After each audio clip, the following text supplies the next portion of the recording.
Alright guys, I found thousands of bots muling and stole their GP.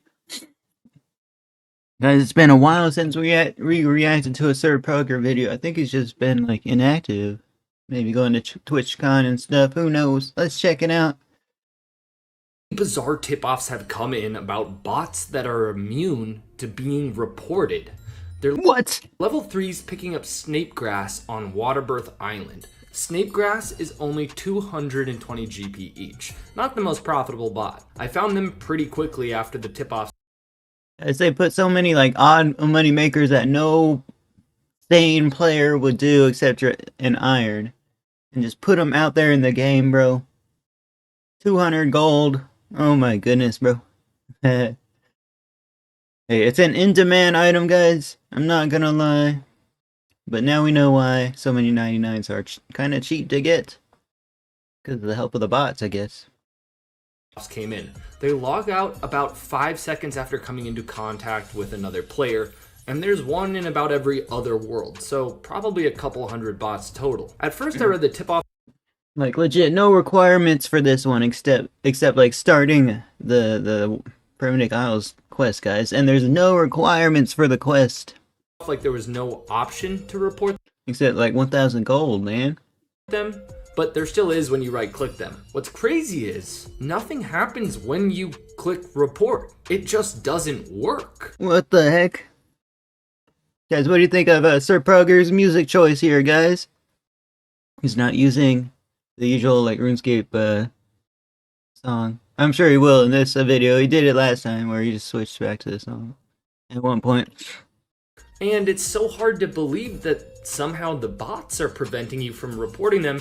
I teleported to the Grand Exchange and started right-clicking report on any player around. I didn't actually report them, of course. The report pop-up appears. It works. It would seem that a botter has figured out how to block other players from getting the report pop-up Hey guys. when a bot is right-clicked. Maybe something else is going on, but this is just my impression, and also every other person who sent me a tip-off about these bots' impression. I was, however, able to report the bots by manually typing in their username still in the report screen. But it's a pretty concerning bug. I got a tip about a huge bug. How's that even happen, bro? If that doesn't make me think there's a conspiracy, what does, man?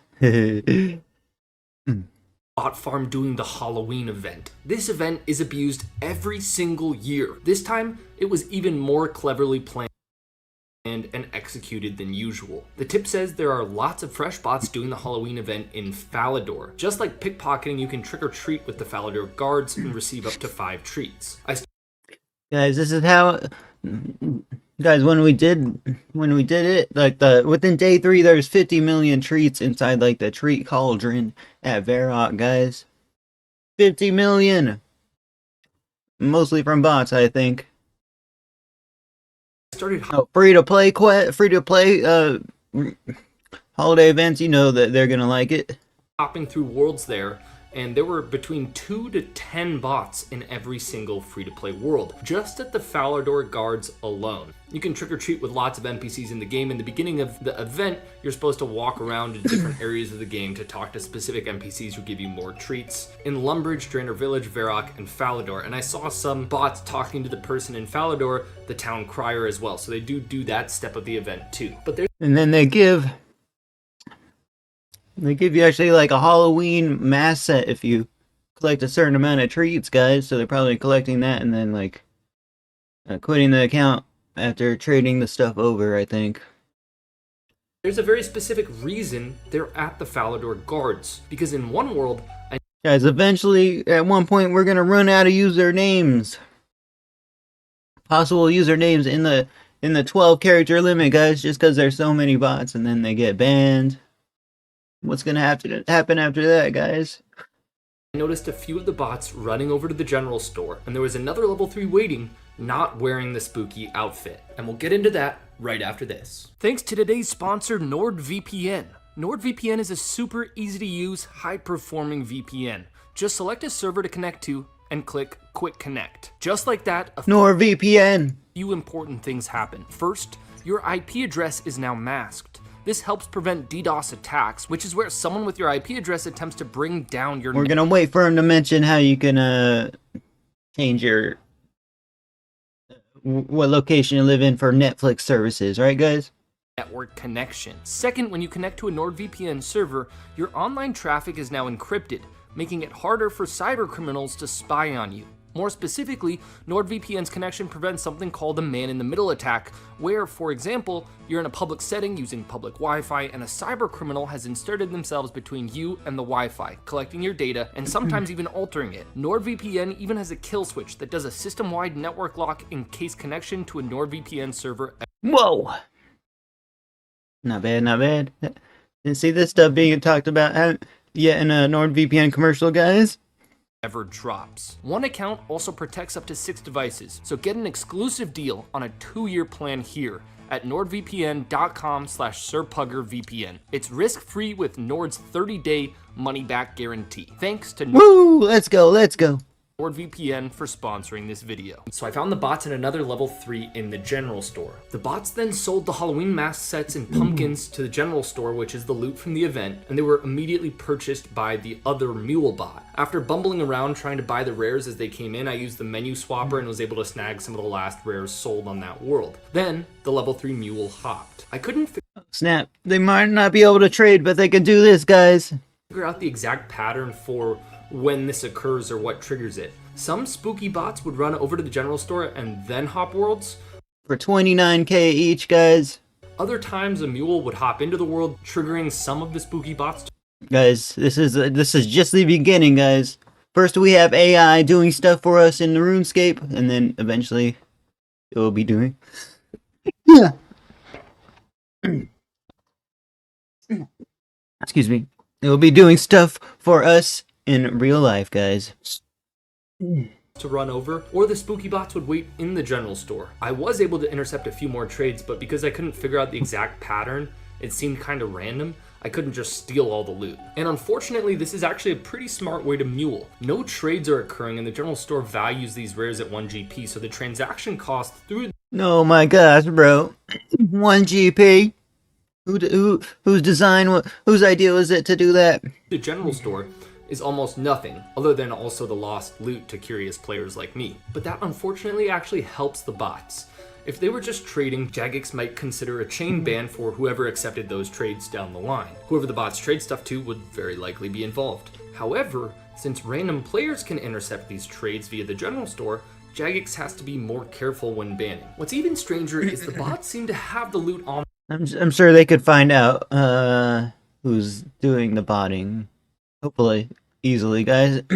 But occasionally mistakes do happen, though, right? Them from finishing the event, but are continuing to trick-or-treat, which is why they run over to the general store directly from trick-or-treating. They would have had to go to Varrock to turn in their treats and get their loot first. And from what I know, and from testing it, you can't get more loot after completing the event. Maybe they're just programmed to continue trick-or-treating until they're able to mule, and then they can log out. I'm not completely sure. The next day I checked back and the bot farm seemed to be even bigger, with 10 plus accounts in every world. So there are But yeah, no, not a single person in the RuneScape community wants to do this for a moneymaker ever, bro. It's just we never. very clearly thousands of bots doing the event every single day. The event gives you 80k GP, 2 pumpkins and 2 Halloween mask sets. So let's say conservatively 3,000 bots complete the event daily. That seems like a low estimate given there are 500 to 1,000 bots. Guys, whenever I watch these videos and the thumbnail shows like, you know, a ton of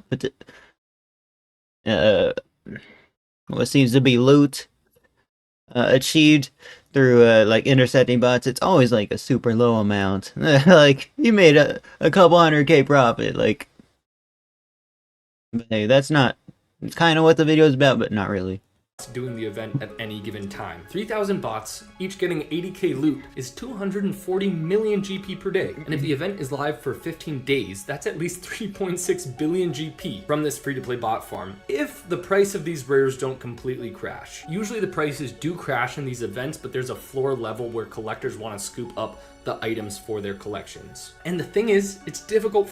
Literally getting stuff for collectors. He's made like 10 videos on it, guys. For Jagex to ban these bots right away, as they probably only run for an hour or two, so Jagex would have to detect them in the first few minutes they're online and issue a ban before they collect their loot. That's probably also why this keeps happening year after. Bot coders are so happy, man. after year. Someone reached out telling me about a method of training some bots may be using, and they had test footage of the script running. The bot seems to be training agility using toy mice. You only get 3 agility XP per mouse you release and then catch, and the bot appears to be on I just want dead man mode back, guys. one of the towers of the Falcon. Bring us permanent seasonals, man. Give us something that can help provide the competitive nature of the PvP community, man.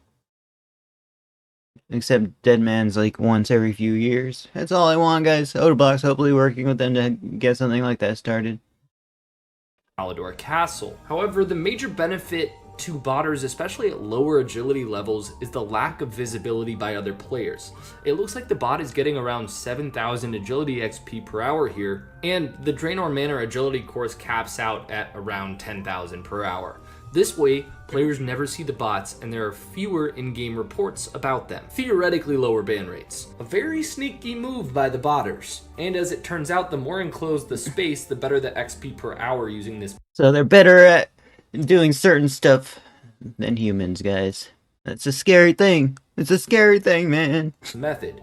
Here, with only 2 tiles available, it gets up to 8,600 XP per hour. In the footage, it seems like the botter is experimenting with different methods. They try getting a combo of magic and agility XP by alking and catching the mice at the same time. In this case, alking while doing rooftop agility is probably the more efficient option. Interesting to see though, and unfortunately we might have some sneaky agility bots hiding around the game. At some point this month, a fully automated Tombs of a Mascot bot was released, capable of completing raids at the highest level of invocations, 515 plus, which means the chance of So this is the highest level 565, guys. I never see a streamer doing 565 ever. any unique drop is super high. Still got the timers, even though it's a bot, which looks like a cool thing. But hold on, let me take a screenshot of that. Every single time a raid is Need completed. it for a thumbnail. Let's actually skip to the end of this clip. Here you can see the raid was completed in just under 53 minutes. Solo, level 515 invocation. On the upper right hand side, you can see the chance of a unique drop is calculated at around 18%. Now, if you actually do the math here and see how much GP is made just from an 18% chance at a unique, it's ridiculous. All you have to do is multiply all the uniques by their probability once a unique is rolled, add those up, and multiply by 18%. That number is 13.1 million GP in 53 minutes. Now, the What? probably only goes up to like 13.5 mil with regular drops, but my point is, there are now bots so So the bot's actually not doing it faster than the top level PvMers, guys. blowing TOA, making well over 13 million GP per hour in an instance where no one can report them. Not good. That's not good at all. I'm guessing the Tumakin's shadow is going to crash down from 1.3 billion GP, but who knows? That's not merching advice. Actually, I hadn't even checked if the staff dropped. Turns out it did. I thought it was like 1.1 already, guys. This bot was released on October 10th. Maybe it's a coincidence, but that's pretty ridiculous. There would have to be a lot of TOA bots to affect the price that much that quickly. There seems to be a small war going on between deathmatching clans and high-risk PvP worlds right now. I'm interested because this war is Snap, bro. Guys, I've kept out, ever since BTC's got banned, I kind of kept out of the whole keeping up with the death matching thing, but there's always some drama going on there. sometimes fought with bots. Rag bots, more specifically. That's what you're seeing on screen. One deathmatching group rounded up and trapped lots of these rag bots in the pig pen in Draenor Village. These players lured some of the bots all the way from Lumbridge. I don't know who owns the bots, if it's a clan or individual or what, but there are lots of them. So why in the world are people creating dozens of maxed melee rag Guys, back in the day, these accounts would be like used for staking, man. 13 prayer. bots? Sometimes maxed ranged, you see all sorts. Well, the deathmatching clans that have the most market share of that gambling method rake in billions of gold daily, as they often charge GP for ranks in the clan and take a small cut of every pot. I've heard of recent reports of up to 12 billion GP just for a rank in some of the larger clans. Death matches are consolidated to basically only the high-risk PvP world, so these clans literally fight to control territory to protect their profits, and to upset individuals. Wow, this is just a mess, The guys. clans use these bots to disrupt other deathmatching clan operations or to protect their territory. Anyone who is set as a target gets ragged at all the popular deathmatching spots like Lumbridge and the Grand Exchange. And since deathmatchers are almost always maxed accounts, that also means these rag bots are almost all maxed melee. So whoever's running them is willing to risk dozens of maxed melee rag bots that probably get banned semi-frequently just to frustrate the other gamblers. Guys, RuneScape's become a bot showcase at this point, guys. They just want to see the cool bots. Sad to see content like high-level raids slowly being devalued by bots. Jagex needs to hire around walking banning bots. Well, there ain't nobody banning bots, it seems, guys. Like, comment, subscribe, check out Sir Pug in the description. I'll see you guys next one. Peace out. Very good video. Gambling participants. I've definitely been getting more tip-offs about different kinds of rag bots in this context. Later, guys.